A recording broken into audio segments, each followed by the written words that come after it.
13th Wolfman. You know what today is? Today is day 9? Day 9 of the 30 days hath New-vember. 30 days hath New-vember. 30 new movies in 30 days, and they can't be part of my collection. So, or part of your collection if you want to do this with me. So what I mean by 30 new movies is it's 30 titles. It doesn't matter what decade they come from. They could come from the 30s, 40s, 50s, 60s, 70s, 80s, 90s, even up to the 2000s. If I haven't seen it or heard of it, I'm going to watch it.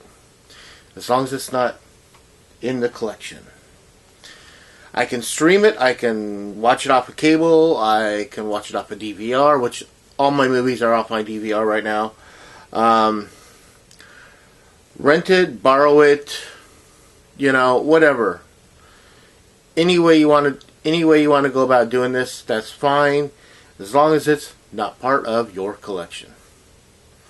Other people are doing this with me. There's the one and only MSJ, Brother Max, and Retro Horror. This is a fun one. I really dug this because I'm discovering movies I haven't seen before, and finding out that there's a lot out there that we've all seen a lot of movies, but we can't see every movie ever. And today we're still into the classics. Today it's 1962, I believe.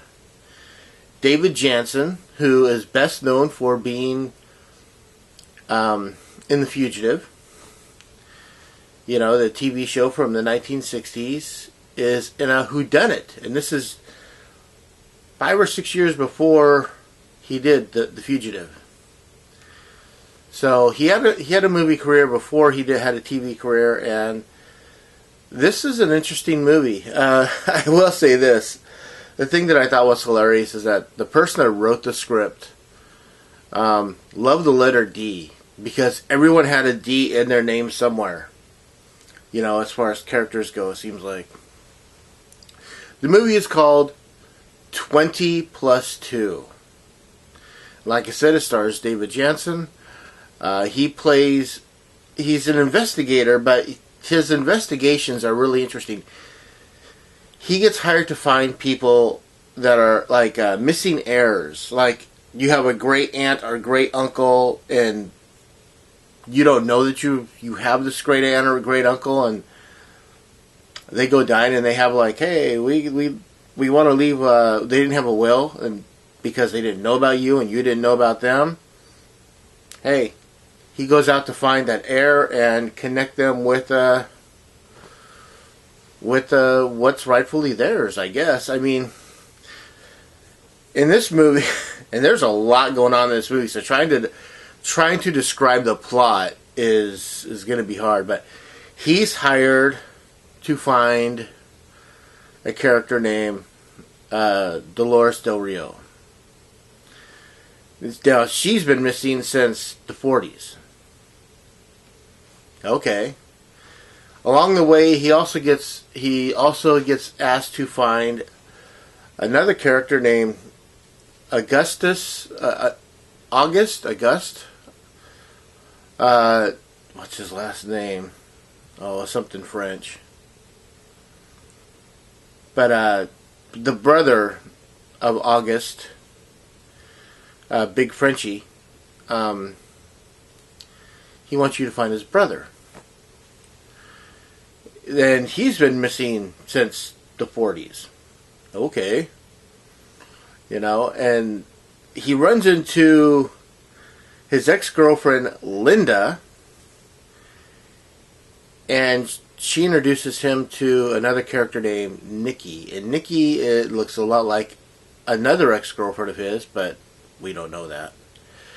Like I said, there's a lot going on in this movie. I didn't even come close to explaining the plot, but he's involved in trying to find 3 different people at the same time, and he's flying all over the country: Chicago, New York, North Dakota, all over, just to see if he can put together a puzzle and find at least one of these 3 people.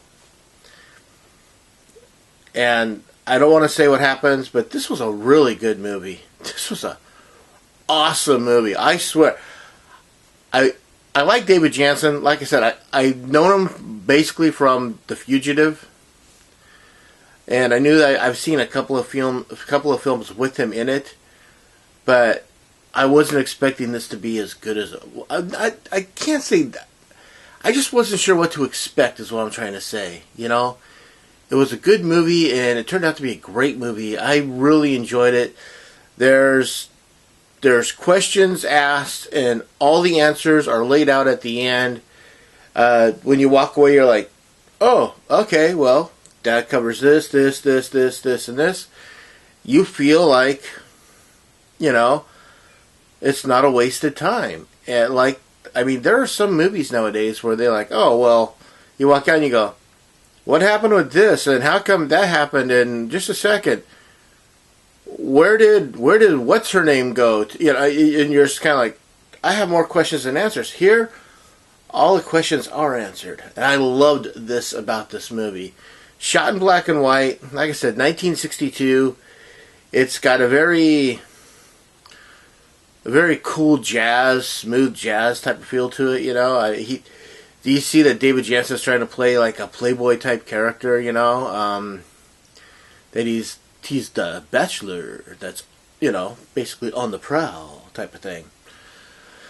And but he keeps to himself. He doesn't really go out of his way to find these people, to find women, but if they stumble upon him, you know, hey, how you doing? Type of thing.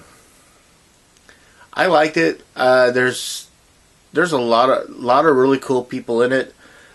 So getting back to the thing I said about the D's. So David Jansen's name is Tom Arden, or Alden. It's got a D in it. Then there's Leroy Dane, Dolores Del Rio, Danny Koenig, Linda. I mean, I just thought it was funny that like all these names, like somewhere in their name, whether it's the beginning, the middle, or the end, had a D in it. It was just really bizarre for me. I was like, wow, you don't even have one Tommy Murphy or one Gene Willard, or, you know, it just, Willard has a D in it. But, you know, Gene Wilson or something, it just seemed really funny that it's like, okay, D. I wonder if they noticed that. I did. I just thought it was funny. That's all I got to say. This is a really cool movie. If you get a chance, check out 20+2. I watched it off of Turner Classic. I watched it on my DVR, but I recorded off of Turner Classic Movies. If you have Turner Classic Movies, take a look for it. As always, like, subscribe, share, comment. I always want to know what you have to say. When you do like, it helps the video get out to other people. When you do subscribe, you know, hit the bell, ding the bell, ring the bell. That way you'll be notified anytime something new comes up. And as always, I am the 13th Wolfman, and I'm on the prowl.